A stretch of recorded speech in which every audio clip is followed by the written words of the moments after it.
Bismillahirrahmanirrahim. Assalamualaikum warahmatullahi wabarakatuh. Innal hamdalillah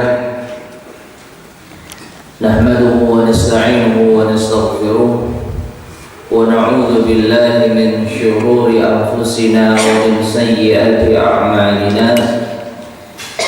Man yahdihillahu fala mudilla lahu ومن يضلل فلا هادي له وأشهد أن لا إله إلا الله وحده لا شريك له وأشهد أن محمدا عبده ورسوله يا أيها الذين آمنوا اتقوا الله حق تقاته ولا تموتن إلا وأنتم مسلمون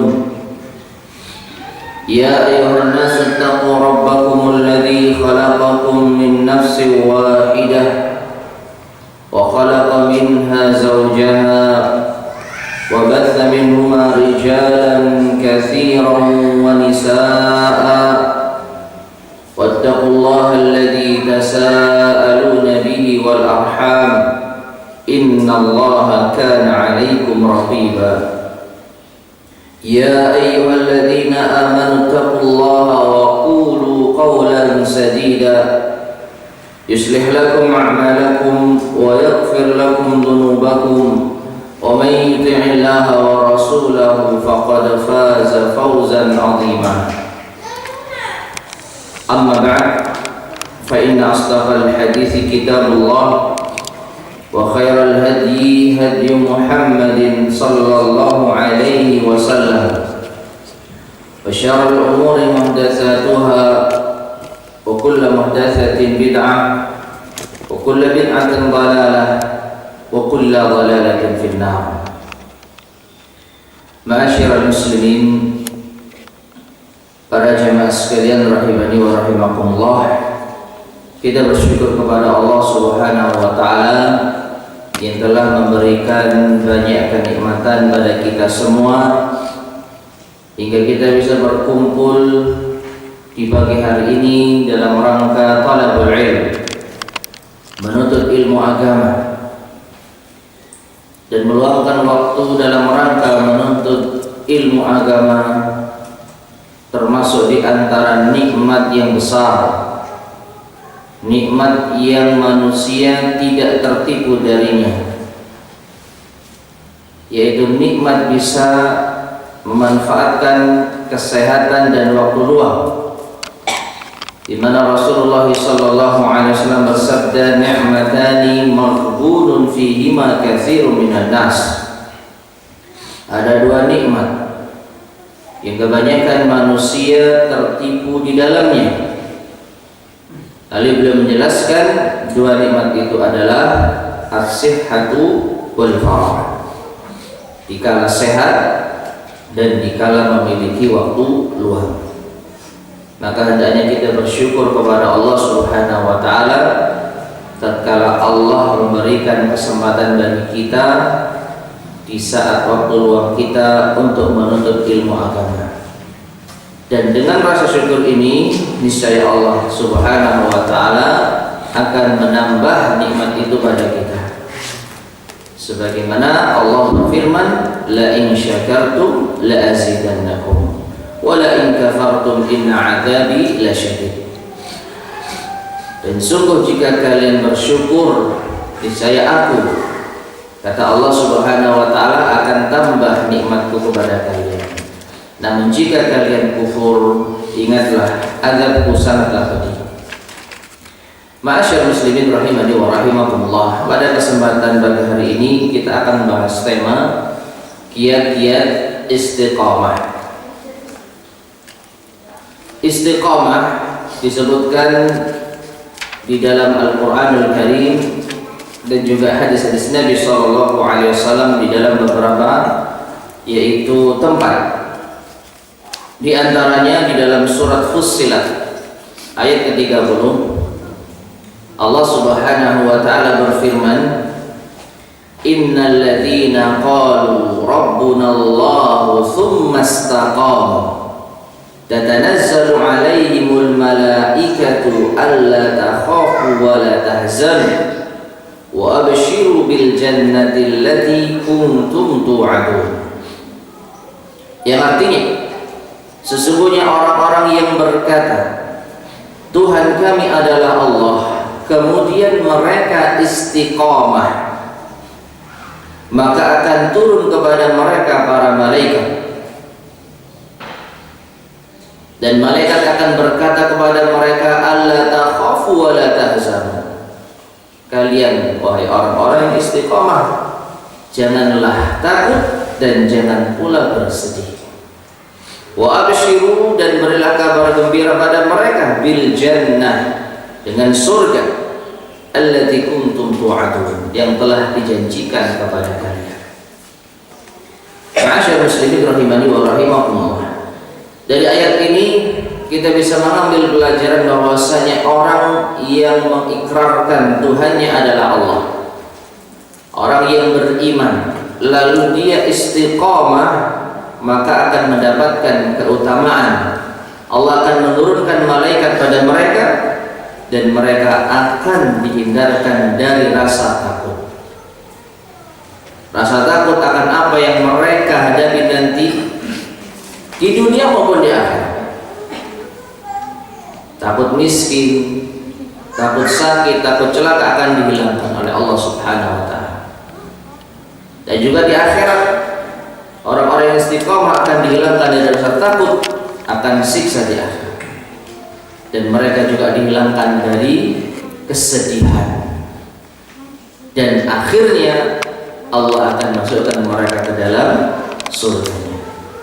Maka ini menunjukkan keutamaan orang yang istiqamah, dijanjikan oleh Allah, dihindarkan dari rasa takut dan rasa sedih, dan kemudian di akhirat dimasukkan ke dalam surga. Demikian pula di dalam ayat yang lainnya, dalam surat Al-Ahqaf ayat ke-13, Allah Subhanahu wa Ta'ala berfirman, innal ladzina qalu rabbuna Allah tsumma istaqamu fala khaufun 'alaihim wa la hum yahzanun. Yang artinya, sesungguhnya orang-orang yang berkata Rabbuna Allah, Tuhan kami adalah Allah, kemudian mereka istiqamah, maka tidak ada ketakutan pada mereka dan juga tidak bersedih hati. Ayat ini mirip dengan ayat sebelumnya. Orang-orang yang istiqamah akan dihindarkan darinya perasaan takut dan perasaan sedih. Maka kita bisa menarik kesimpulan dari dua ayat ini, orang-orang yang penakut di dunia, orang-orang yang banyak bersedih di dunia, mereka adalah orang-orang yang tidak istiqamah. Oleh karena itu perlu kita bahas materi ini agar kita menjadi orang-orang yang istiqamah, sehingga kita di dalam mengarungi kehidupan dunia dan di dalam yaitu mempersiapkan diri di akhirat tidak ada rasa takut dan juga tidak pula bersedih hati. Makanya cukup menunjukkan keutamaan istiqamah. Nah, kemudian masyarakat muslimin rahimani wa rahimakumullah, kita beralih pada hadis Rasulullah sallallahu alaihi wasallam. Hadis Rasulullah SAW yang menyebutkan tentang istiqamah. Di antaranya hadis yang diriwayatkan oleh Imam Muslim dari sahabat Sufyan bin Abdullah Ats-Tsaqafi. Ia pernah berkata, ya Rasulullah, kulli fil islami qawlan la as'alu anhu ahadan ba'dak. Wahai Rasulullah, sampaikanlah kepadaku satu ucapan di dalam Islam yang aku tidak akan bertanya lagi kepada orang lain setelahmu ini. Dan dalam riwayat yang lain, la as'alu anhu ahadan ghairak, aku tidak akan bertanya lagi kepada orang selain Anda. Maka Rasulullah SAW mengatakan, qul amantu billahi tsumma istaqim. Ucapkanlah, aku beriman kepada Allah, kemudian istiqomahlah. Nah, perhatikan masyarakat muslimin rahimani wa rahimakumullah, Ini di antara keutamaan Rasulullah SAW yang diberikan Allah tidak kepada para nabi yang lain, yaitu Nabi SAW dianugerahi jawami'ul kalim. Ada yang tahu jawami'ul kalim itu apa? Ada yang tahu enggak? Jawami'ul kalim ini istilah yang sering disebutkan oleh para ulama kita tatkala menjumpai hadis-hadis Nabi SAW yang semacam ini. Jawami'ul kalim. Ada yang tahu enggak apa itu jawami'ul kalim? Kalau kita lihat dari makna bahasa jawami, itu adalah hal-hal yang mengumpulkan. Sedangkan al-kalim kalimat, ucapan. Namun secara pengertian istilah, jawami'ul kalim itu adalah kemampuan mengungkapkan suatu ucapan yang singkat namun maknanya sangat luas. Dan inilah kelebihan Rasulullah SAW dibandingkan dengan para nabi yang lainnya. Berdasarkan sabda beliau sendiri sallallahu alaihi wasallam, bahwasanya beliau diberikan anugerah melebihi para nabi yang lain, diantaranya itu jawami'ul kalim, atau diberikan kemampuan jawami'ul kalim, mengungkapkan suatu ungkapan yang singkat tetapi maknanya luas. Coba ada berapa kata? Ya, ketika sahabat tadi meminta arahan satu ungkapan di dalam Islam yang aku tidak akan bertanya lagi setelah ini kepada selain Anda. Setelah bertanya kepada Anda ya Rasulullah, maka Nabi hanya menjawab singkat, katakanlah amantu billah, aku beriman kepada Allah, tsumma istaqim, kemudian istiqomahlah. Nah, dari sabda ini maka para ulama membahas tentang iman, istiqomah, termasuk apa yang akan kita bahas pada kesempatan di pagi hari ini. Ya, kiat-kiat istiqomah. Mustahil kita akan membahas kiat-kiat istiqomah kalau tidak ada perintah dari Nabi SAW untuk istiqomah. Istiqomahlah. Ini ungkapan yang singkat. Tetapi bagaimana cara istiqomah? Apa itu istiqomah? Bagaimana agar kita bisa istiqomah? Kiat-kiat istiqomah. Nah, ini butuh penjabaran yang luas. Nah, berangkat dari hadis inilah kita akan membahas tentang kiat-kiat istiqomah. Nah, ini diantara keutamaan Rasulullah SAW. Satu hadis lagi tentang istiqomah, yaitu hadis yang diriwayatkan oleh Imam Ahmad dari sahabat Anas bin Malik radhiyallahu ta'ala anhu. Rasulullah SAW bersabda, la yastaqimu imanu 'abdin hatta yastaqima qalbuh. Tidak akan istiqomah keimanan seorang hamba hingga hatinya istiqomah.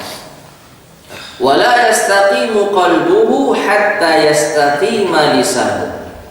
Dan tidak akan istiqomah hatinya hingga istiqomah lisannya. Pada hadis ini Rasulullah SAW menyebutkan tentang keistiqomahan iman, keistiqomahan hati, dan keistiqomahan lisan. Adapun penjabaran lebih lanjut insya Allah akan kita bahas pada kiat-kiat istiqomah nomor sekian tentang menjaga lisan. Ala kulli hal, dalam hadis ini Rasulullah menyebutkan istiqomah. Iman itu perlu istiqomah, dan penunjang keistiqomahan iman ada pada hati. Sehingga hati perlu istiqomah, dan hati bisa istiqomah ditunjang dengan lisan yang istiqomah. Lisan yang istiqomah. Nah, lisan yang istiqomah inilah yang nanti akan kita bahas. Jauh dari ucapan-ucapan yang buruk, jauh dari perkataan-perkataan yang tidak bermanfaat. Inilah yang akan menunjang hati seseorang agar istiqomah. Yang kalau hatinya istiqomah, maka imannya pun akan istiqomah. Nah, ini ma'asyar muslimin rahimani wa rahimakumullah, di antara nas atau dalil secara langsung yang Allah Subhanahu wa taala sebutkan tentang istiqamah di dalam Al-Qur'an dan juga Rasulullah sallallahu alaihi wasallam di dalam hadisnya. Nah, sekarang apa makna istiqamah? Makna al-istiqamah. Dalam hal ini kita ambil penjelasan dari Imam Ibn Rajab rahimahullah ta'ala tatkala mensyarah hadis Arba'in An-Nawawi yang ke-21. Ya.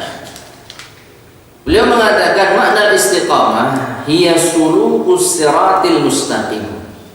Istiqamah itu adalah menempuh jalan yang lurus. Menempuh jalan yang lurus.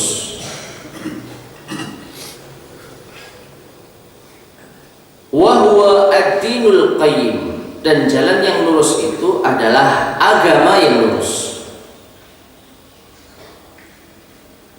Min ghairi mailin anhu yumnatan wala yusratan, yang tidak berpaling ke kanan dan ke kiri.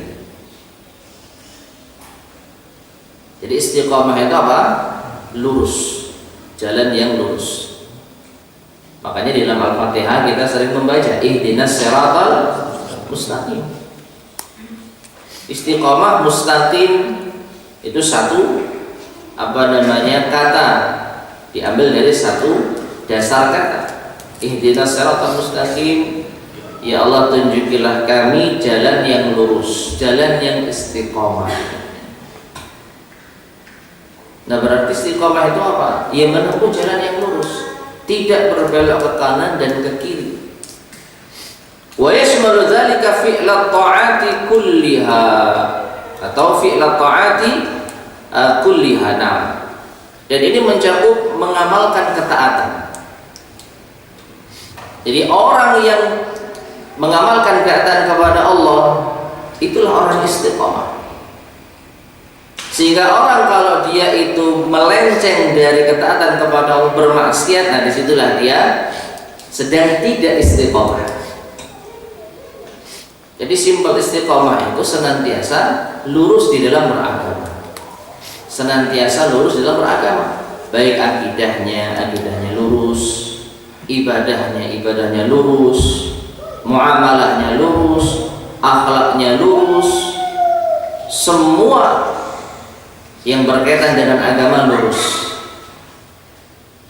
Dan kita bisa memastikan lurus di dalam beragama kalau kita taat kepada Allah dan Rasul-Nya. Ya. Maka kesimpulannya istiqamah itu yang menjalankan apa? Ketaatan kepada Allah Subhanahu wa taala. Nah, adapun kalau kita melihat penjelasan para salaf tentang istiqomah, mereka menyebutkan banyak ragam, tetapi kembali lagi maknanya sama. Dan ini sebagai amanah ilmiah saya ambil dari artikel yang disusun oleh Syekh Dr. Abdurrahman bin Mu'alla Al-Wahid, dan beliau adalah seorang ulama yang mentahqiq, yaitu kitab Tafsir As-Sa'di. Kitab tafsir Syekh Abdurrahman bin Nasir As-Sa'di, kitab yang sering dikaji oleh asatidzah kita dalam bahas tafsir. Beliau mentahqiq kitab tersebut. Nah, kita akan membawakan beberapa penukilan ucapan para salaf tentang istiqomah. Di antaranya sahabat Abu Bakar As-Siddiq, ketika beliau ditanya tentang istiqomah, perhatikan, beliau menjawab, la tusyrika billahi syai'an. Istiqomah itu engkau tidak berbuat syirik kepada Allah dengan sesuatu pun. Jadi yang dimaksud istiqomah itu adalah bertauhid kepada Allah. Umar bin Khattab juga pernah ditanya tentang istiqomah. Lalu beliau menjawab, antastaqima 'alal amri wan nahyi. Engkau istiqomah lurus di dalam menjalankan perintah dan menjauhi larangan. Wala taruhu rawdana fa'alib, dan engkau tidak menyimpang seperti jalannya rubah atau serigala.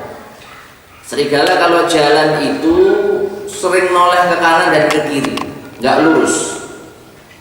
Nah, kata Umar bin Khattab, istiqomah itu engkau lurus ya di dalam menjalankan perintah Allah dan menjauhi larangan Allah. Kalau jalan tidak noleh kanan kiri seperti rubah atau serigala, yang kalau dia menjumpai hal yang menarik dirinya, nafsunya, dia ke kanan atau ke kiri. Nah, istiqomah kata Umar bin Khattab lurus, tidak menyimpang ke kanan dan ke kiri. Demikian pula sahabat Utsman bin Affan radhiyallahu ta'ala ketika ditanya tentang al-istiqamah, maka beliau mengatakan ikhlasul amali lillah, mengikhlaskan amalan kepada Allah. Mirip dengan Abu Bakar tadi ya, tidak berbuat syirik kepada Allah. Ali bin Abi Thalib juga pernah ditanya tentang istiqamah, maka beliau menjawab bi annaha ada'ul fara'id. Istiqamah itu engkau menjalankan kewajiban-kewajiban. Ya, engkau menjalankan kewajiban-kewajiban. Setelah sahabat ada tabi'in Al-Hasan Al-Basri, bagaimana penjelasan beliau tentang istiqamah? Maka beliau mengatakan istaqamu ala amrillah fa'amilu bi ta'atihi wajtanabu ma'siyatahu. Istiqamah itu senantiasa menjalankan perintah Allah, mengamalkan ketaatannya dan menjauhi maksiatnya. Kata Al-Hasan Al-Basri, istiqamah itu di atas perintah Allah, menjalankan yaitu mengamalkan ketaatan kepadanya dan menjauhi larangan-larangannya, menjauhi maksiat-maksiat kepadanya. Dan masih banyak lagi ya ungkapan-ungkapan para ulama salaf. Nah, yang kesimpulannya ma'asyar muslimin rahimani wa rahimakumullah, Imam Al-Qurtubi menyimpulkan dari penjelasan para ulama salaf tentang istiqamah. Beliau mengatakan hadhil aqwal, ucapan-ucapan salaf ini, wa in tadakhalat, meskipun berbeda-beda namun saling masuk antara satu dengan yang lain. Ada tauhid, ada beramal dengan ikhlas, ada menjalankan perintah Allah, menjauhi larangan Allah.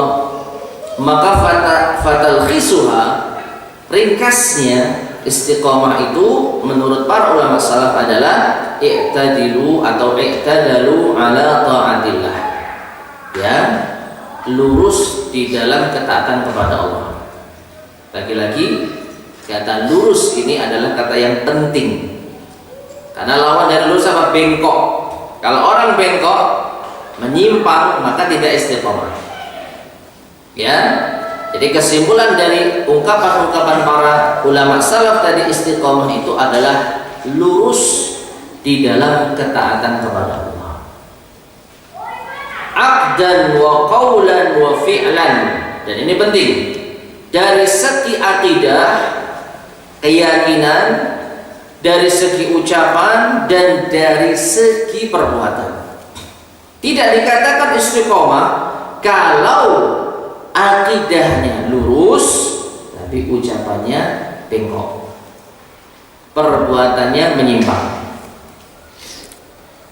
Ya, jadi tiga unsur ini harus ada, lurus semuanya, akidahnya lurus, ucapannya lurus, dan amal perbuatannya juga lurus. Ucapan lurus ya nanti berkaitan dengan menjaga lisan, perbuatan menjalankan ibadah, muamalah, akhlak. Dan ini sesuai dengan akidah Ahlussunnah wal Jamaah, bahwasanya iman itu terdiri dari tiga unsur ini: keyakinan dalam hati, ucapan dengan lisan, dan amal perbuatan anggota badan. Dan ini prinsip dasar Ahlussunnah wal Jamaah. Iman mencakup tiga perkara ini. Tidak seperti kelompok-kelompok yang menyimpang. Ada yang mengatakan iman cukup di hati, ada yang penting ucapkan, ada yang penting amalkan, nggak perlu lihat gini. Maka ini ada kaitannya dengan istiqomah, senantiasa lurus di dalam ketaatan kepada Allah, baik dari segi akidah, baik dari segi ucapan dan perbuatan. Nah, kemudian wadawamu ala dzalik, ini yang tidak kalah penting, dan mereka konsisten di atasnya. Jadi tidak dikatakan istiqomah kalau orang itu akidahnya lurus, ucapannya lurus, perbuatannya lurus, tapi menjelang akhir hayat dia menyimpang, atau di tengah roda kehidupannya dia menyimpang. Bisa kembali menjadi istiqomah kalau dia kembali ke jalan yang lurus, dan tentu saja ditentukan dengan akhirnya, yaitu apa? Dengan husnul khatimah. Maka ma'asyar muslimin rahimani wa rahimakumullah, dikatakan istiqomah kalau orang selama menjalankan kehidupan ini dengan berbagai macam pernak-perniknya, ujian-ujian yang menimpa, kemaksiatan-kemaksiatan yang pernah dilakukan, lalu kembali ke jalan yang lurus hingga akhir kehidupannya, maka orang semacam ini bisa kita katakan orang yang istiqomah meskipun pernah menyimpang. Karena apa? Innamal a'malu bil khawatim, amalan itu tergantung akhirnya. Ya, cuman masalahnya karena kita nggak tahu kapan akhir kehidupan kita, makanya kita jangan meremehkan dosa. Yang penting nanti akhir hayat saya istiqomah. Sekarang saya tak menggok-menggok sajalah. Sekarang saya tak main-main ke kanan atau ke kiri, ya tidak bisa jemaah. Kalau ternyata pas menggok kanan Allah hentikan usia kita, ya kita wafat dalam keadaan tidak istiqomah. Makanya ini penting. Wadawamu ala dzalik. Ya, taat kepada Allah secara akidah, ucapan dan perbuatan, dan konsisten menjaga ritmenya supaya jalan lurus terus. Kalau sedikit jangan lama-lama, setelah dicabut nyawanya nanti, ya segera kembali kepada Allah, lurus lagi sampai akhirnya kita menuju titik akhir kehidupan kita dalam keadaan lurus. Itulah yang kita harapkan. Nah, bagaimana agar kita sekali lagi menjaga keistiqomahan ini? Maka di sini akan kita bahas tema kita pada pagi hari ini. Masyaallah muslimin rahimani wa rahimakumullah. Banyak penjelasan para ulama kita tentang kiat-kiat istiqomah yang kalau kita perhatikan semuanya itu hampir sama. Ya. Karena semua materi tentang tips agar kita taat kepada Allah, agar kita senantiasa menjalankan perintah Allah, ini tidak jauh berbeda dengan kiat-kiat istiqomah. Oleh karena itu, barangkali ada penjelasan yang lain yang mungkin pernah kita dapatkan tentang kiat-kiat istiqomah. Insya Allah ini sekedar menyempurnakan, ya. Sekali lagi ini saya ambil dari risalah yang disusun oleh Syekh Abdurrahman atau Dr. Abdurrahman Al-Wahid hafizahullah ta'ala. Beliau menyebutkan di antara kiat-kiat istiqomah yang pertama, beliau memulai dengan doa. Berdoa kepada Allah agar kita dianugerahi istiqomah. Dalam hal ini beliau mengambil faidah dari apa yang kita baca setiap hari, minimal 17 kali. Kira-kira apa ini? Surat Al-Fatihah. Pada bagian mana? Tadi sudah kita sebutkan. Pada bagian mana? Ihdinas siratal mustaqim.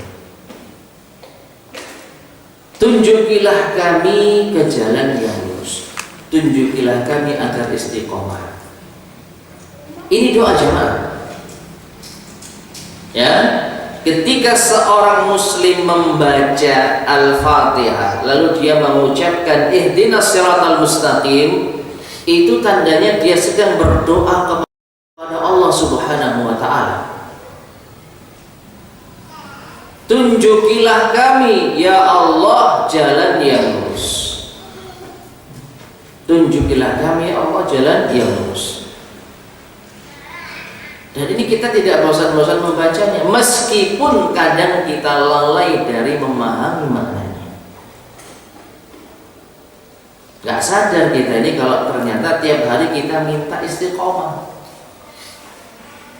Cuman apakah dikabulkan oleh Allah Subhanahu wa taala? Ini perkara lain. Kalau hati kita lalai, ya tidak dikabulkan.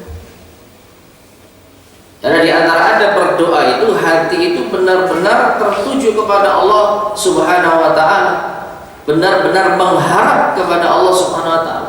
Nah, kalau kita baca ihdinas siratal mustaqim hanya rutinitas harian saja untuk agar sholatnya sah, membaca Al-Fatihah yang merupakan rukun sholat, tapi tidak kita resapi, khususnya doa ihdinas siratal mustaqim, maka terjadilah yang terjadi. Setiap hari sholat, baca Al-Fatihah, tapi amalannya nggak istiqomah. Nah, bisa jadi karena kurang apa? Memaknai ucapan ini. Maka ma'asyar muslimin rahimani wa rahimakumullah, ini tips yang pertama atau kiat yang pertama. Kalau kita jumpai di dalam kehidupan kita ini menyimpang, melenceng, apapun itu, hari-hari ini saya kok ya malas ya beribadah misalnya, sudah mulai kendor dalam ketaatan, maka minta kepada Allah, kuatkan Al-Fatihahnya. Jadi ketika baca Al-Fatihah begitu ihdinas siratal mustaqim, ya Allah tunjukilah kami jalan yang lurus. Karena Allah Subhanahu wa taala lah yang memiliki hidayah agar kita istiqomah. Maka kita mintanya hanya kepada Allah Subhanahu wa taala. Ya, jadi jangan lupakan doa. Kecuali kita mau menyimpang, ya nggak usah dimaknai Al-Fatihah itu. Tapi nggak ada seorang muslim yang ingin menyimpang. Seorang muslim senantiasa ingin istiqomah.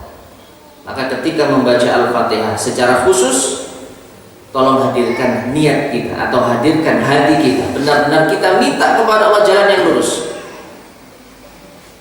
Ditambah lagi dengan doa-doa yang lain. Di antaranya ada doa yang masyhur dari Nabi SAW, ya muqallibal qulub tsabbit qalbi ala dinik. Wahai Tuhan yang membolak-balikkan hati, teguhkanlah hatiku di atas agama. Jadi antara doa yang bisa kita banyak baca untuk harapan agar istiqomah. Ya, jadi kiat yang pertama ma'asyar muslimin rahimani wa rahimakumullah, berdoa. Jangan lupakan doa.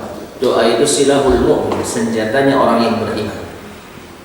Apapun yang kita inginkan, maka kita bisa mengupayakannya dengan berdoa.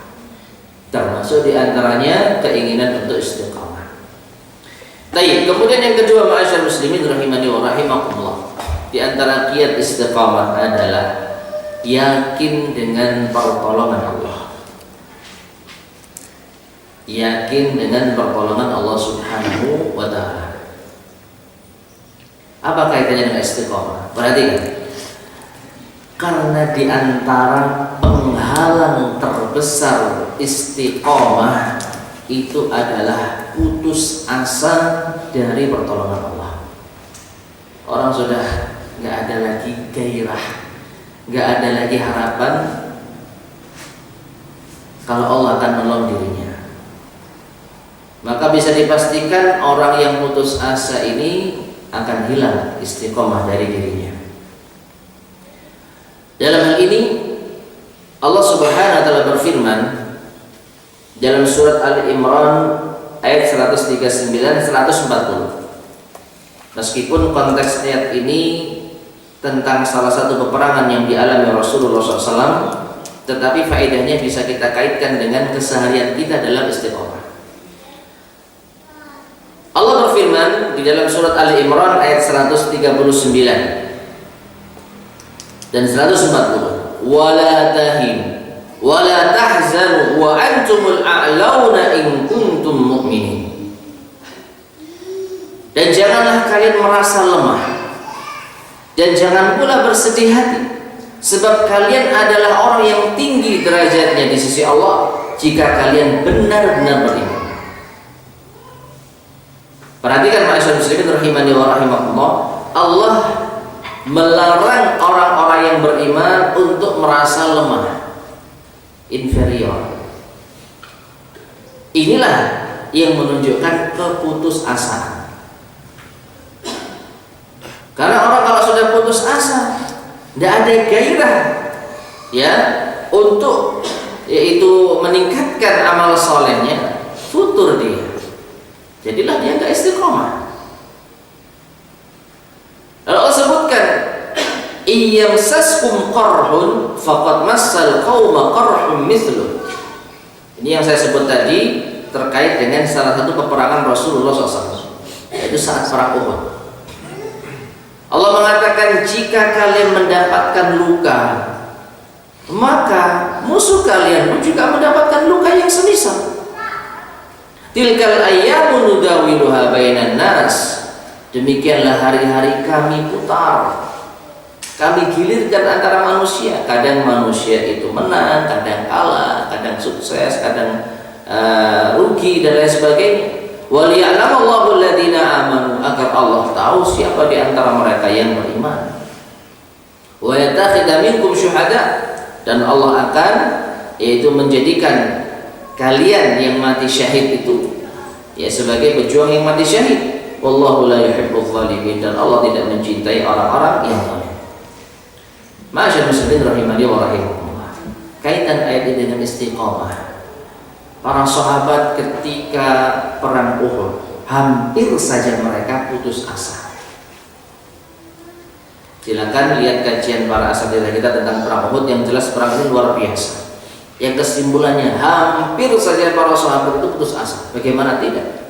Mereka diserang oleh pasukannya Khalid bin Al-Walid yang saat itu masih berada di kubu kaum musyrikin, yang sampai-sampai diberitakan Rasulullah SAW sudah tewas. Maka para sahabat semuanya lemes, tidak ada gairah untuk melanjutkan perang. Kalau Rasulullah mati, ngapain kita perang? Maka Allah tegur dengan ayat ini, jangan putus asa, tetap istiqamah. Ya, sampai-sampai di antara sahabat ada yang mengobarkan semangat lagi. Ya, kalau tadi ada yang mengatakan, kalau Rasulullah SAW sudah mati, lalu buat apa kita perang? Sudah putus asa. Maka sebagian sahabat justru mengobarkan semangat yang lain. Justru kalau Rasulullah SAW sudah meninggal dunia, untuk apa kita hidup? Kalau Nabi sudah meninggal, untuk apa kita hidup? Ngapain kita hidup tanpa Nabi? Sekalian aja mati. Nah, ini membakar semangat. Oh iya, benar ya. Hidup tanpa Rasul apa artinya? Ngapain kita hidup? Segera saja kita bertemu dengan Rasul SAW nanti di akhir. Sekalian aja mati. Apa yang mereka semangat? Nah, kesimpulannya apa? Putus asa ini menghalangi keistiqomahan.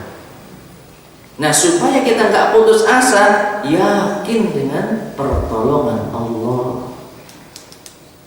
Meskipun kondisi kita sudah kritis, yakin Allah akan menolong saya. Yakin ini yang terbaik bagi saya. Tetap menjalankan taatan sesuai dengan kemampuan. Jangan putus asa. Diberi Allah sakit sehingga sulit sholat, akhirnya nggak sholat. Masih ada cara untuk sholat. Sholli qa'iman, sholatlah dalam berdiri. Fa illam tastati' fa qa'idan, kalau nggak bisa berdiri apa? Duduk. Nggak bisa duduk, lemes. Shall fa ala jambin, ya, sholat dengan berbaring. Nggak bisa berbaring dengan sempurna, yumi'u ima, dengan isyarat cukup. Kita berbaring di atas kasur, nggak bisa sedekap, cukup isyarat. Gimana itu? Ya kita mengandaikan ini sedang Al-Fatihah. Setelah itu kita baca surah, setelah itu kita rukuk dalam posisi yang sama. Orang kalau putus asa sudah, ya, kena sakit sedikit terus nggak sholat, terus nggak taklim, terus nggak yakin dengan pertolongan Allah. Dengan ibadah Allah akan senantiasa memuliakannya, senantiasa menolongnya. Dan yang kita butuhkan jemaah sekalian, yakin dengan pertolongan Allah Subhanahu wa Ta'ala. Maka ini kaitannya sangat erat. Orang yang tidak yakin dengan pertolongan Allah, maka dijamin dia tidak istiqomah. Ya, jadi tips atau kiat yang kedua agar kita bisa istiqomah, yakin dengan pertolongan Allah Subhanahu wa Ta'ala. Kemudian kiat yang ketiga. Kiat yang ketiga agar kita bisa istiqomah adalah menyibukkan diri dengan ilmu syar'i. Ayo aktif ngaji. Ya. Inilah yang bisa menjadi sebab kita senantiasa istiqomah. Karena ilmu itu ibarat pemimpin, sedangkan amalan itu pengikut. Amal kita akan senantiasa mengikuti ilmu yang kita miliki. Orang kalau nggak punya ilmu tentang sholat, maka amalan sholatnya dipastikan amburadul. Nggak mungkin orang yang tidak punya ilmu tentang sholat, sholatnya benar. Kalau orang sholatnya tidak benar, ya mustahil dia bisa istiqomah. Kan tadi kita sebutkan istiqomah itu senantiasa lurus di dalam ketaatan kepada Allah, tatkala menjalankan perintah-perintah Allah. Anda menjalankan perintah Allah, tapi Anda salah di dalam menjalankannya. Tidak sesuai dengan ilmu, tidak sesuai dengan tuntunan, maka sholat Anda sholat yang tidak istiqomah. Nah, bagaimana agar sholatnya istiqomah? Menuntut ilmu sebagai bekal bagi amal sholat kita. Ya, jadi mustahil orang yang tidak punya ilmu bisa beramal dengan benar. Dan orang yang beramal dengan salah, amalan yang tidak benar, ya mustahil bisa istiqomah. Ini menunjukkan ada kaitan yang erat antara ilmu dan istiqomah. Ditambah lagi ma'asyar muslimin rahimani wa rahimakumullah, dengan menuntut ilmu itu kadang-kadang kita diingatkan saat kita sedang lalai, saat kita sedang lemah iman, lalu kita diingatkan dengan janji Allah berupa surga, semangat lagi kita. Atau kita ditakut-takuti dengan azab, akhirnya kita mawas diri. Di majelis ilmulah kita mendapatkan ini. Dari situ maka ada energi, ada semangat baru yang ini akan menjadikan kita bisa memperbaiki amalan. Dengan amalan yang baik inilah kita menuju istiqomah. Dan sering kita jumpai orang-orang yang terputus dari menuntut ilmu agama, maka sudah tidak istiqomah lagi. Sering kita jumpai orang-orang yang gugur di perjalanan dakwah, sudah tidak mengenal lagi majelis ilmu, ya sudah jauh dari keistiqomahan, dari ucapannya, dari perbuatannya, dari ibadahnya. Maka menuntut ilmu agama diantara sebab kita meraih keistiqomahan. Sampai kapan? Imam Ahmad bin Hanbal ketika ditanya sampai kapan Anda berdakwah, dalam artian menulis, yang itu salah satu cara beliau menuntut ilmu, beliau mengatakan apa? Minal mahbarah ilal mahbarah. Dimulai dari pena ini sampai ke liang kubur. Jadi menuntut ilmu itu sampai mati jamaah. Bukan sekedar jenjang pendidikan, setelah selesai jenjang pendidikan lalu nggak menuntut ilmu lagi, ini salah, keliru. Setinggi apapun derajat pendidikan kita, kita masih tetap butuh ilmu agama. Apalagi manusia itu dikenal dengan sifat lalainya, ya harus diingatkan. Di mana diingatkan? Apakah di pasar? Apakah di mall mengingatkan orang untuk bertakwa? Ya tidak, ya di majelis ilmu. Di majelis ilmu lah kita bebas untuk menyampaikan kebenaran. Terima atau enggak terima, sakit atau tidak sakit, tersinggung atau tidak tersinggung. Disinilah kita sampaikan kebenaran. Oh iya, ini pas ke saya. Nanti tinggal responnya gimana? Biarkan saja. Atau iya benar, saya akan perbaiki diri. Nah, tapi kalau orang tidak pernah menuntut ilmu agama, dari mana dia dapatkan keistiqomahan? Maka sekali lagi, kalau kita futur, kalau kita sedang tidak istiqomah, jangan-jangan ini kurang. Tambah lagi porsi kita dalam menuntut ilmu agama. Baik. Kemudian masyarakat muslimin rahimani wa rahimakumullah, berikutnya di antara kiat untuk istiqamah adalah semangat di dalam berpegang teguh di atas sunnah. Ya, semangat di dalam berpegang teguh di atas sunnah. Karena apa? Karena orang yang tidak berpegang teguh dengan sunnah, maka pasti dia tidak akan istiqomah. Loh, kata siapa? Bukannya ada ahli bid'ah, orang-orang yang rutin mengamalkan bid'ah, dia konsisten. Perhatikan jamaah sekalian, istiqomah itu konsisten di atas ketaatan, bukan di atas kebid'ahan, bukan di atas penyimpangan. Jadi orang-orang yang rutin mengamalkan kebid'ahan, menjalankan amalan-amalan yang tidak ada tuntunannya, jangan katakan itu istiqomah. Salah. Terus menerus di atas kebatilan itu bukan istiqomah. Sekali lagi tadi definisi yang telah kita sampaikan, istiqomah lurus di atas ketaatan kepada Allah. Memang penampakan mereka mengamalkan ibadah, zikir, baca-bacaan tertentu, tapi itu kan bukan ketaatan. Dalam artian yang dibaca apa, tata caranya bagaimana. Kalau tidak sesuai dengan sunnah, maka itu bukan ketaatan. Maka sebanyak apapun, selama apapun dia mengerjakan amalan tersebut, apa kata Nabi SAW? Man amila amalan laisa alaihi amruna fahuwa raddun. Barang siapa yang mengamalkan suatu amalan yang tidak ada tuntunannya dari kami, dari Nabi SAW, maka dia tertolak.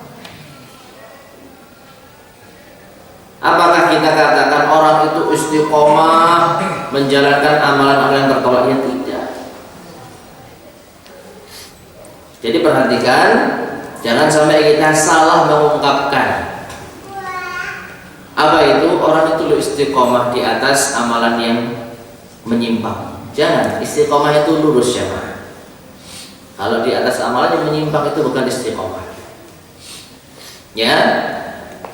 Adapun istilah yang digunakan di dalam agama kita tentang hal yang semakna dengan ini, itu disebut dengan al-israr.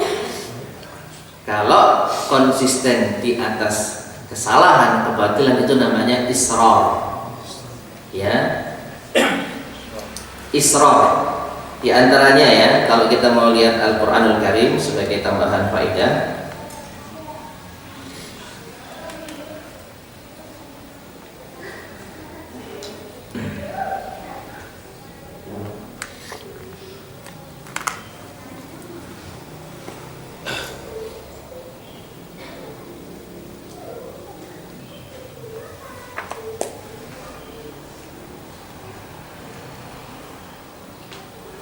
dalam surat Al-Waqiah misalnya, ayat yang ke-46. Surat Al-Waqiah ayat yang ke-46. Setelah Allah sebutkan ashabus shimal, kelompok kiri, ada as-sabiqun al-awwalun, ada ashabul yamin, ada kelompok kiri, mereka orang-orang yang menyimpang. Nah, di ayat yang ke-46 Allah sebutkan di antara sebab mereka itu menyimpang, wa kanu yusirruna 'alal hinthil 'azim. Wa kanu, dan mereka yusirruna, terus-menerus. Ini yang tadi saya sebutkan israr. Ya, bedanya ini dalam segi bahasa Arab, kalau al-israr itu masdar, kata dasar. Kalau yusirruna itu bentuk fi'il mudhari', kata kerja. Tapi maknanya sama seperti istiqamah dengan yaitu yastaqimu. Ini hanya dari segi bahasa saja, tapi maknanya sama. Wa yusirruna, dan mereka terus-menerus. Nah, perhatikan. terus menerus, tapi kalau dalam dosa itu penggunaan katanya al-israr. Ya, alal hinzil azim, karena mereka terus menerus mengerjakan dosa yang besar. Nah, jadi jangan gunakan kata istiqomah di dalam kemaksiatan. Orang itu loh istiqomah berjudi, salah. Istiqomah itu dipakai untuk ketaatan jemaah. Istiqomah menuntut ilmu, istiqomah baca Quran, istiqomah menjaga lisan, itu benar. Tapi kalau terus menerus konsisten di atas kebatilan, itu israr. Terus menerus di atas kebatilan. Maka kembali lagi, orang yang mengamalkan ibadah tetapi tidak sesuai dengan tuntunan, tidak sesuai dengan sunnah, maka itu bukan istiqomah. Sehingga diambil kesimpulan, orang yang senantiasa mengamalkan sunnah, dia akan mudah untuk menggapai istiqomah. Karena amalannya sebagaimana tadi kita sebutkan di kiat yang ketiga, sesuai dengan ilmu, dan di antara tanda sesuai dengan ilmu adalah ketika dia menjalankan ibadah sesuai dengan sunnah, dapatlah dia istiqomah. Baik. Kemudian yang kelima, masyarakat muslimin rahimani wa rahimakumullah, di antara kiat istiqomah adalah muraqabatullah. Muraqabatullah, merasa diawasi oleh Allah. Merasa diawasi oleh Allah Subhanahu wa ta'ala. Al-Imam Ibnul Qayyim menyebutkan bahwa ini di antara hal terpenting untuk menjadikan hati ini istiqomah. Beliau menyebutkan, wa halakun nafsi min ihmali muhasabatiha wa min muwafaqatiha wattiba'a hawa. Dan di antara yaitu kebinasaan jiwa kalau dia menyepelekan muhasabah. Muhasabah itu senantiasa introspeksi diri, diiringi dengan muraqabah, merasa diawasi oleh Allah, dan dia senantiasa mengikuti hawa nafsunya. Jadi kebinasaan pada jiwa itu kalau dia menyepelekan muhasabah dan muraqabah, tidak introspeksi diri, lalu dia tidak merasa diawasi oleh Allah Subhanahu wa ta'ala. Perhatikan jemaah, orang yang senantiasa muhasabah, introspeksi diri, dia akan menilai apa yang tadi saya amalkan, apa yang tadi saya lakukan, benar nggak? Kalau tidak benar dan dia sadar keliru, maka setidaknya dia akan berbenah, dia akan memperbaiki diri.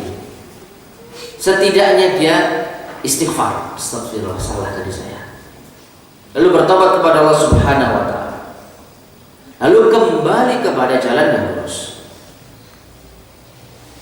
Sedangkan orang yang tidak pernah muhasabah, tidak pernah introspeksi diri, maka mustahil dia akan merasa diawasi oleh Allah Subhanahu wa ta'ala. Mustahil dia bisa kembali ke jalan yang lurus.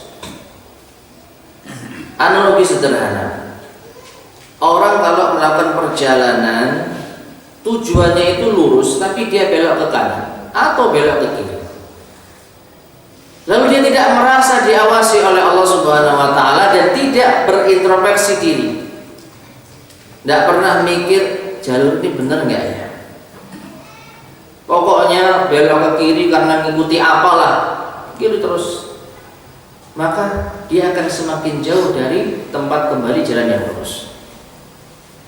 Nah, itulah muhasabah dan muraqabah. Jiwa ini kalau tidak pernah diperiksa, tidak pernah diintrospeksi, maka dia akan senantiasa menyimpang. Karena apa? Innan nafsa la'ammaratun bisu'. Karena jiwa itu secara asal memerintah kepada yang buruk.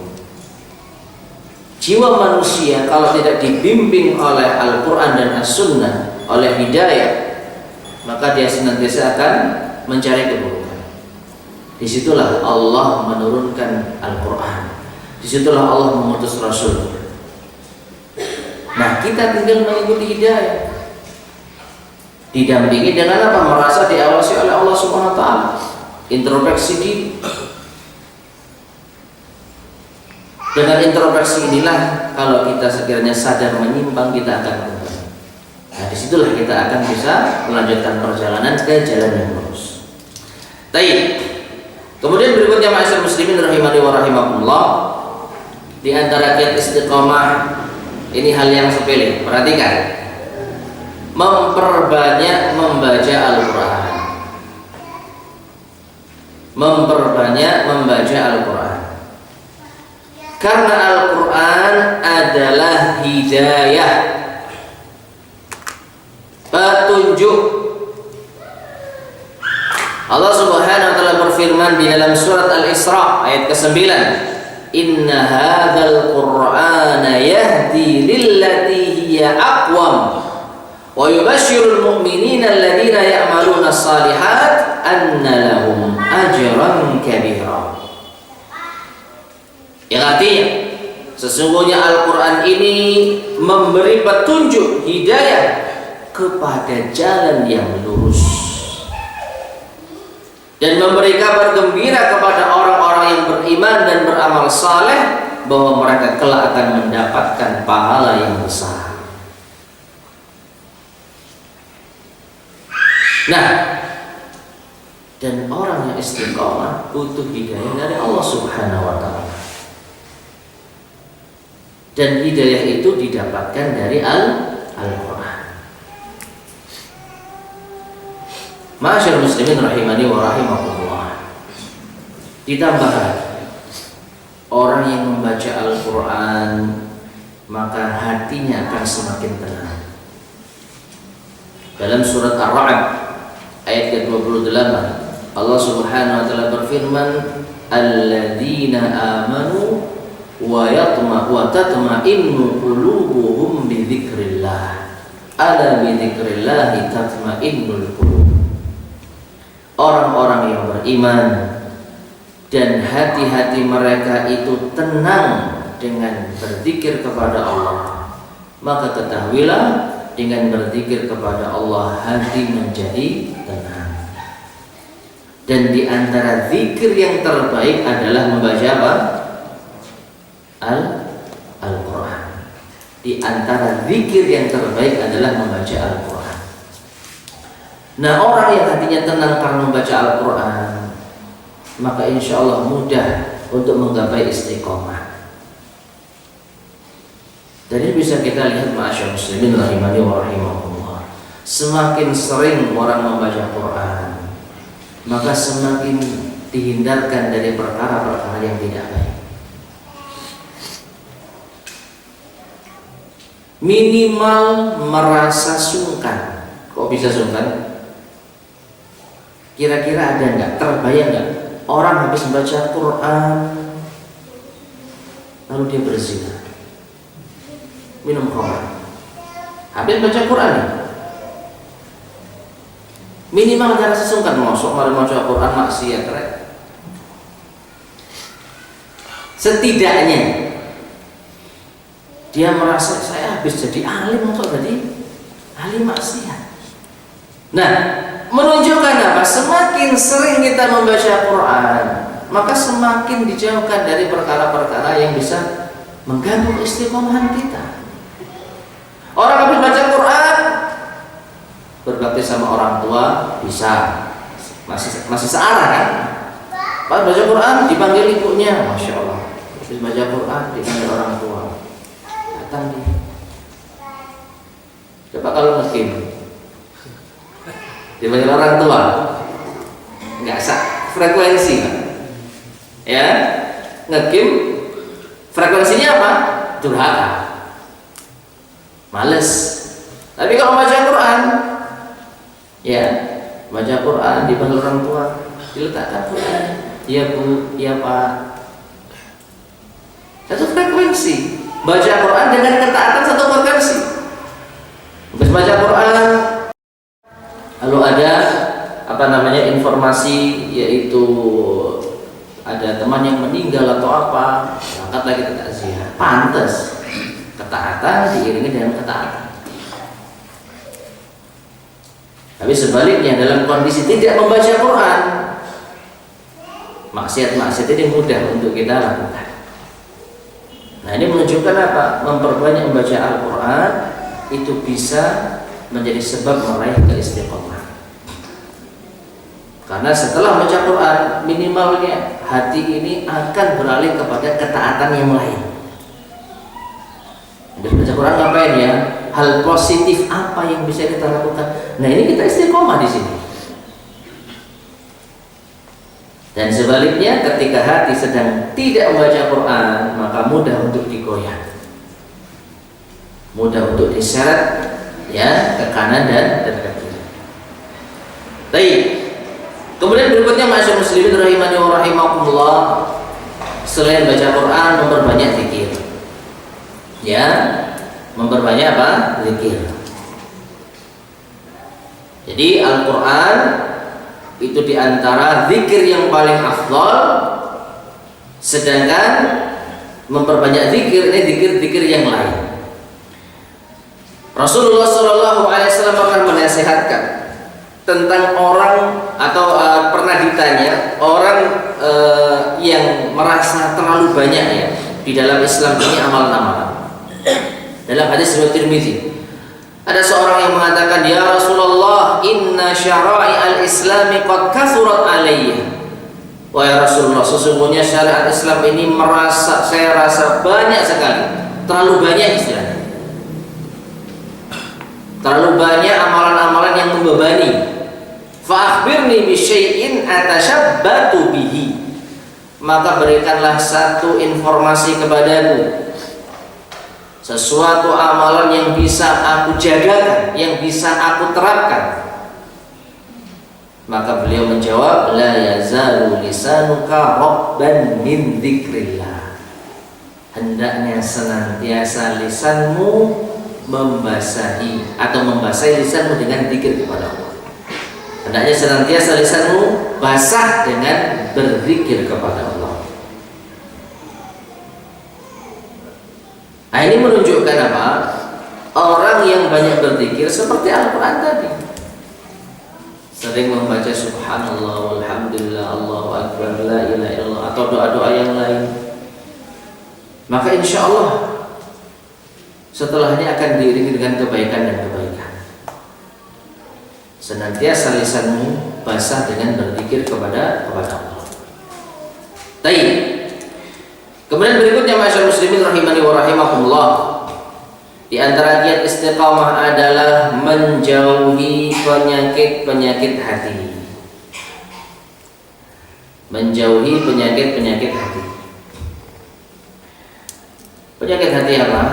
Banyak. Riya, hasad, tamak, ujub, sombong, dan lain sebagainya.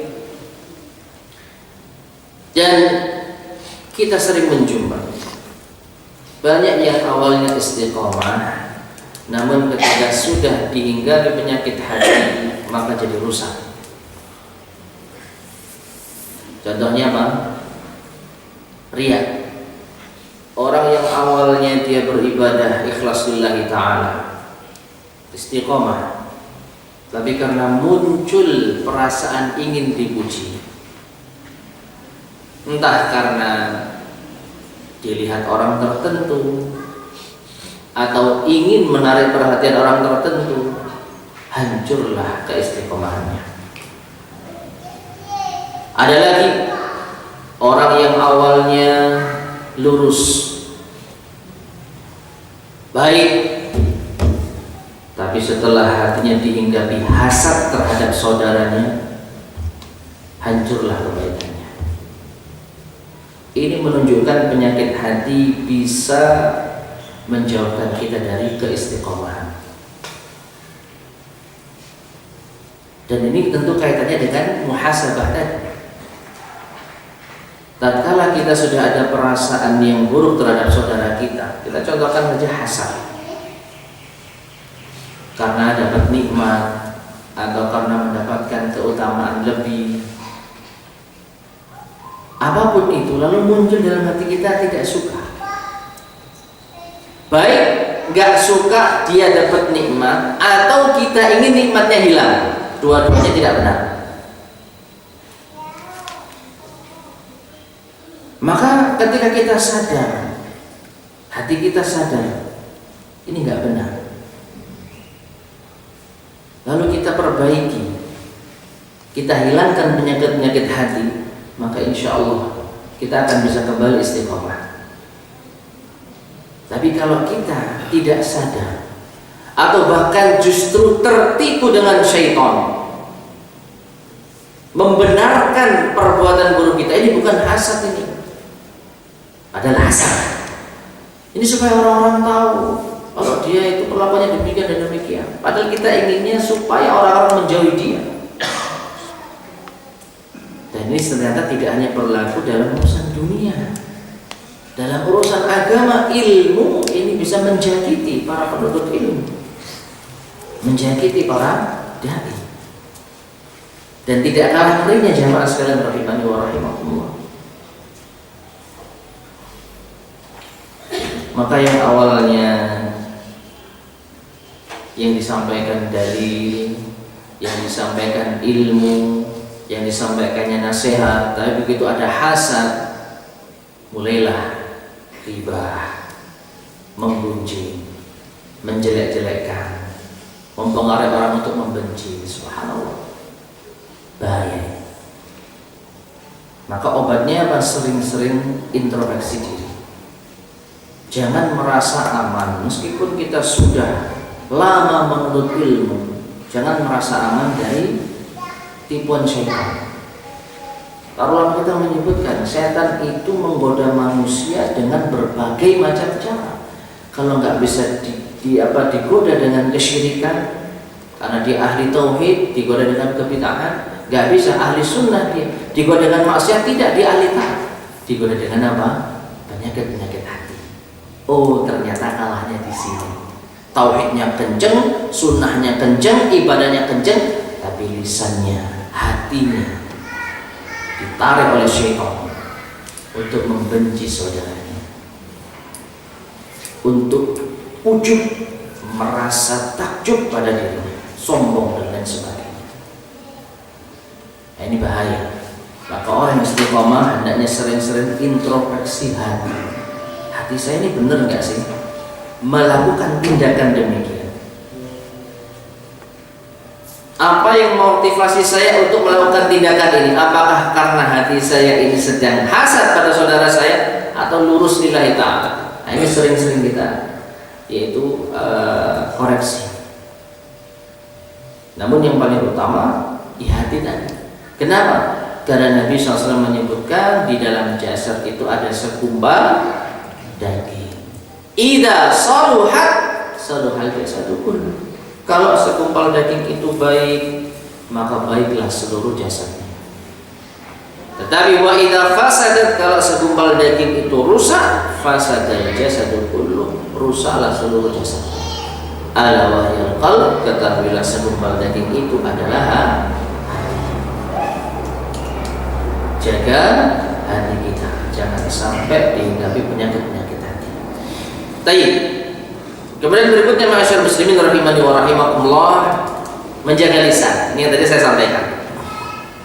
Di antara kiat istiqamah adalah menjaga lisan. Tadi kita sudah sampaikan hadisnya. Rasulullah SAW bersabda dalam riwayat Ahmad, la yastaqimu imanu 'abdin hatta yastaqima qalbuh. Tidak akan istiqamah iman seorang hamba hingga istiqamah hatinya. Wala yastaqimu qalbuhu hatta yastaqima lisanuhu, dan tidak akan istiqamah hatinya hingga istiqamah lisannya. menunjukkan lisan punya peran penting terhadap keistiqomahan hati, dan keistiqomahan hati punya peran penting dalam keistiqomahan iman. Oleh karena itu Rasulullah sering memberikan nasihat tentang masalah lisan ini. Di antaranya, man kana yu'minu billahi wal yawmil akhir falyaqul khairan aw liyasmut. Barang siapa yang beriman kepada Allah dan hari akhir, bicaralah yang baik atau apa? Diam. Orang yang sering banyak bicara apalagi tidak difilter bicaranya, maka yakin orang ini tidak akan istiqomah. Justru sebaliknya, orang yang banyak diam, orang yang benar-benar berhati-hati dalam bicara, dia mudah meraih keistiqomahan. Sekali lagi, taat kepada Allah, istiqomah, lurus dalam taat kepada Allah. Kita ambil contoh orang yang berdusta dalam suatu urusan, lisannya nggak dijaga, dusta, ghibah dan lain sebagainya, maka rentetan berikutnya akan panjang, susah ditarik lagi, apalagi sudah tersebar. Tapi kalau orang itu banyak diam, maka dia akan mudah untuk mengatur keadaan. Oh, dia diam, tidak ada ucapan yang dipertanggungjawabkan. Tapi kalau orang berkata dan perkataannya itu tidak baik, lisannya jahat, maka panjang urusannya. Kalau ghibah misalkan, tanggung jawab dengan apa? Dengan orang yang digibahi. Kalau orang yang digibahi sudah mati, nanti tanggung jawab di akhirat. Maka bahaya. Lisan ini bisa mengganggu keistiqomahan kita. Maka dengan menjaga lisan, sekali lagi, hati akan istiqomah. Dan kalau hati istiqomah, maka iman akan istiqomah. Menunjukkan lisan punya peran penting di dalam keistiqomahan iman kita kepada Allah Subhanahu wa ta'ala. Baik, masyaallah muslimin rahimani wa rahimakumullah. Satu lagi mungkin ya, karena kita sudah sampai jam 8 ini. Di antara kiat istiqomah, dan juga tidak kalah pentingnya ya, berteman dengan kawan yang baik. Berteman dengan kawan yang baik. Masyaallah muslimin rahimani wa rahimakumullah. Disebutkan oleh para yaitu ahli hikmah, as-sahibu sahib. Sahabat itu menarik. Bukan menarik dalam arti maknawi ya, menarik dalam arti yang sebenarnya. Sahabat itu suka menarik. Apa artinya? Artinya orang itu bisa katut. Apa katut itu? Ikut-ikutan. Karena sahabatnya, karena temannya. Awalnya nggak kepikiran, tapi karena temannya begitu dia lakukan. Awalnya nggak ada niat buruk, tapi karena berteman dengan orang buruk, akhirnya dilakukan. Makanya Nabi SAW memberikan perumpamaan yang sangat indah. Berteman dengan kawan yang baik seperti berteman dengan apa? Penjual minyak wangi. Kalau dia tidak mendapatkan minyak wanginya secara langsung, entah karena dia beli, minimal dia mendapatkan aroma wanginya. Kalau dia tidak bisa menjadi soleh seperti kawannya, minimal dia terdampak dengan kesolehannya. Fulan siapa? Oh, fulan temannya si fulan. Wah, Masya Allah, temannya orang soleh, padahal dia nggak soleh. Katut nama baiknya. Ini kita tidak berbicara tentang memanfaatkan situasi ya, tidak. Tapi setidaknya berteman dengan orang soleh itu kita dapat imbas yang baik. Dan sebaliknya, Rasulullah SAW menjelaskan perumpamaan berteman dengan kawan yang buruk seperti berteman dengan pandai besi. Nasibnya selalu pahit. Ini kita tidak mencela profesi pandai besi, ini hanya perumpamaan. Kalau kita dekat-dekat dengan pandai besi, kalau kita tidak terbakar langsung dengan panas baranya, setidaknya kita mendapatkan aroma tidak sedap. Berteman dengan ahli maksiat, kalau kita tidak ketularan maksiatnya sehingga kita jadi ahli maksiat yang sama, minimal kita dapat nama buruknya. Siapa si fulan? Oh, si fulan itu temannya penjudi, minum khamar, berzina. Jangan dekat-dekat. Padahal kita tidak ikut-ikutan. Cuma gara-gara kita berteman dengan orang yang buruk, kita dapat imbas buruknya. Maka ini jelas, orang yang awalnya istiqomah, tapi kalau salah milih teman, imma bisa jadi dia katut, dia terseret, atau setidaknya dia dapat imbas buruknya.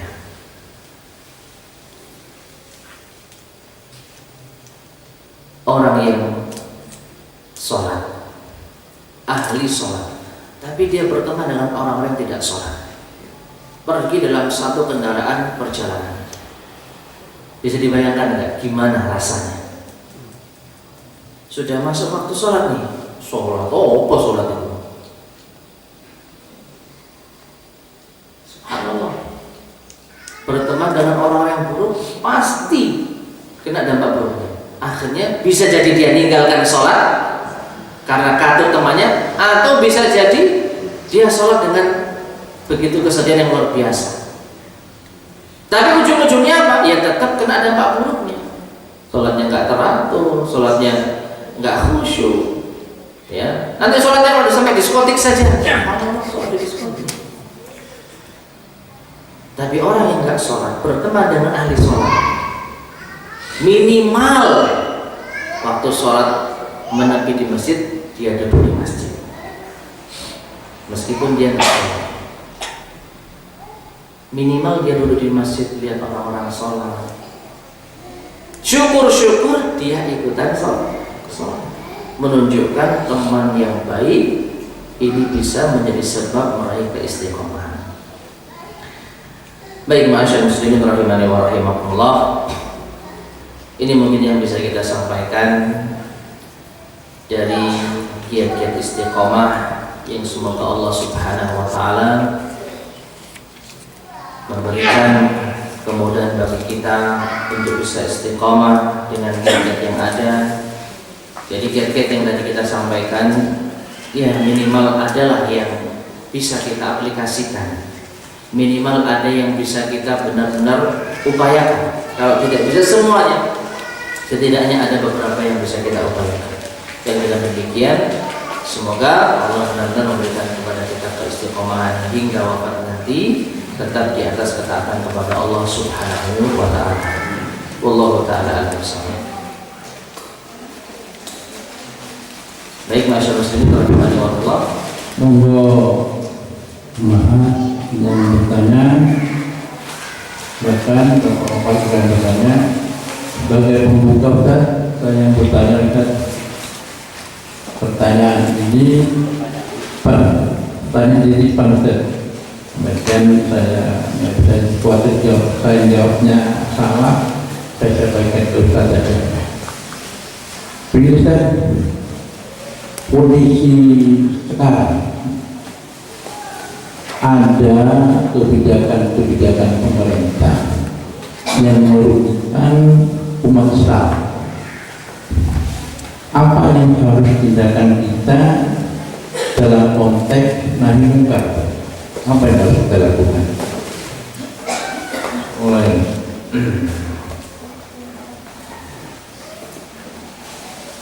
Kebijakan yang merugikan kaum muslimin. Lalu apa yang bisa kita lakukan dalam rangka nahi mungkar? Baik. Jadi pertanyaannya sudah mengerucut ya, mengerucut apa yang bisa kita lakukan dalam nahi mungkar. Bukan umum lagi, apa yang harus kita lakukan? Jelas gak? Kalau pertanyaannya apa yang harus kita lakukan, panjang.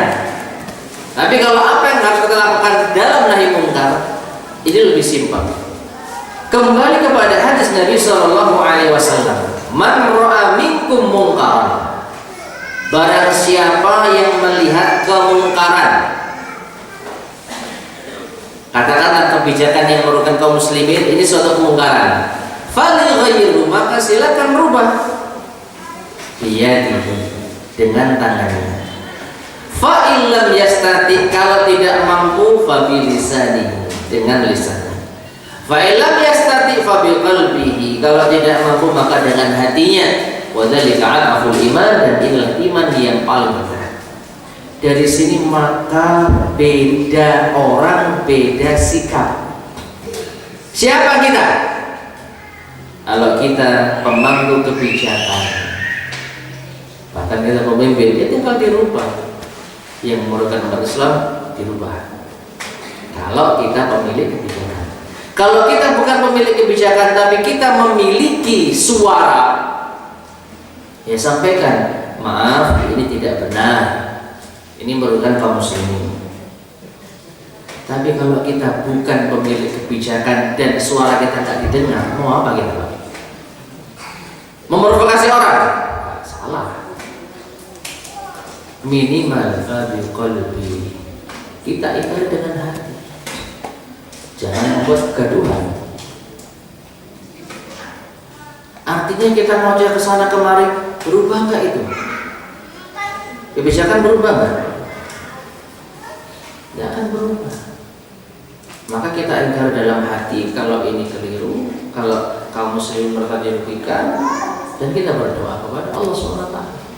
Kecuali kita orang yang punya kedudukan, kita bisa fight, kita bisa adu argumentasi di tempatnya, bukan di warung kopi, ya, bukan demonstrasi, itu bukan tempatnya. Tempatnya ya mereka, para pejabat yang memiliki kedudukan, suaranya didengar, nah disitulah mereka. Atau kita punya akses kepada mereka, ada nama pejabat, tak pejabat tolong ya, ini suaranya umat Islam, sampaikan. Disampaikan syukur, nggak disampaikan gugur kewajiban kita. Itu yang bisa kita lakukan sebagai rakyat jelata. Ya, ya jelas nggak boleh. Ya, demonstrasi bukan solusi. Justru demonstrasi itu akan mendapatkan dampak yang lebih buruk. Loh, tapi kan boleh menurut pemerintah. Tidak semua yang dibolehkan pemerintah itu menjadi halal. Sejak kapan boleh atau tidak tergantung dengan itu pemerintah. Jadi kita kembalikan kepada aturan agama kita. Meskipun dibolehkan, tapi kalau dalam agama kita melarang, ya sudah, kita sami'na wa ata'na.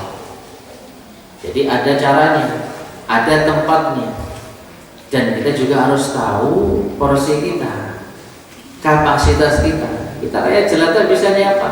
Ya bisa cuma berdoa, memberi nasihat yang baik orang yang punya kedudukan.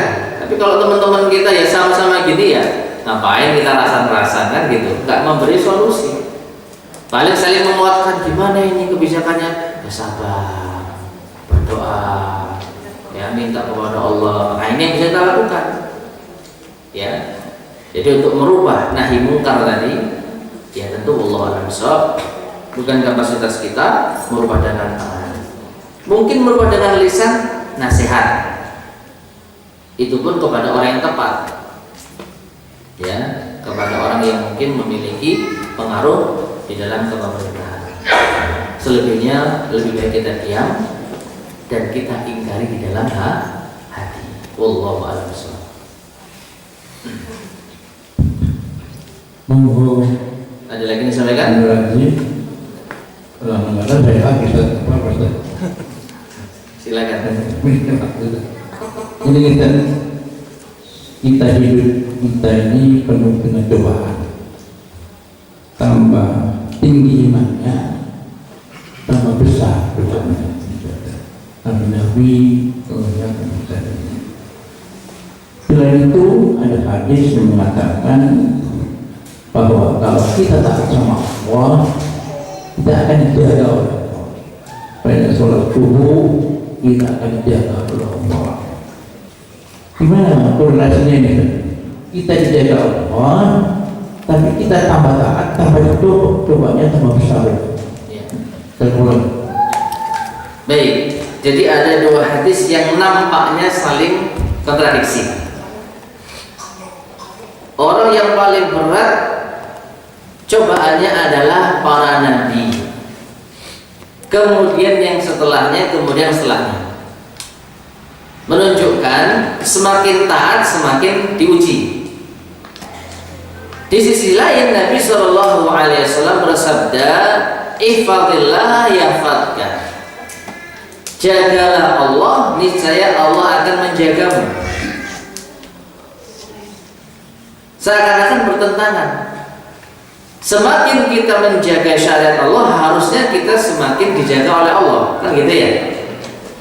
Tapi kenapa kok justru hadis yang lain mengatakan semakin kita taat akan semakin mendapatkan ujian? Maka insya Allah jawabannya mudah. Kita analogikan dalam kehidupan dunia. Orang yang semakin cerdas, semakin baik nilainya katakanlah, maka dia akan mengalami ujian yang berat. Mahasiswa ujiannya beda sama TK, ya kan? Bisa diterima kan? Mahasiswa ujiannya beda sama TK. Tapi mahasiswa yang cerdas, sesoal sesulit apapun mudah bagi mereka. Kecuali mahasiswa yang males-malesan, ya beda. Nah dalam hal ini, maka semakin tinggi derajat seseorang, semakin diuji oleh Allah dan bagi mereka mudah. Lah kalau kita merasa derajat kita lebih tinggi, tapi ketika diuji gagal, ya berarti belum saatnya kita naik kelas. Oh, berarti derajat saya tidak seperti orang-orang soleh. Berarti kita itu hanya kesoleh-solehan saja. Oh, berarti selama ini saya menjalankan ibadah tertipu saya. Berarti selama ini bisa jadi ada yang salah dalam diri saya. Ketika diuji kok saya seperti ini.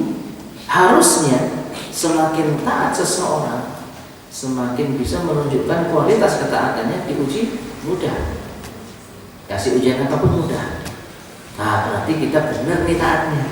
Tapi kalau kita merasa taat, merasa soleh, diuji ternyata kok gugur, gagal, oh berarti selama ini kita hanya kelihatan taat, kelihatan soleh.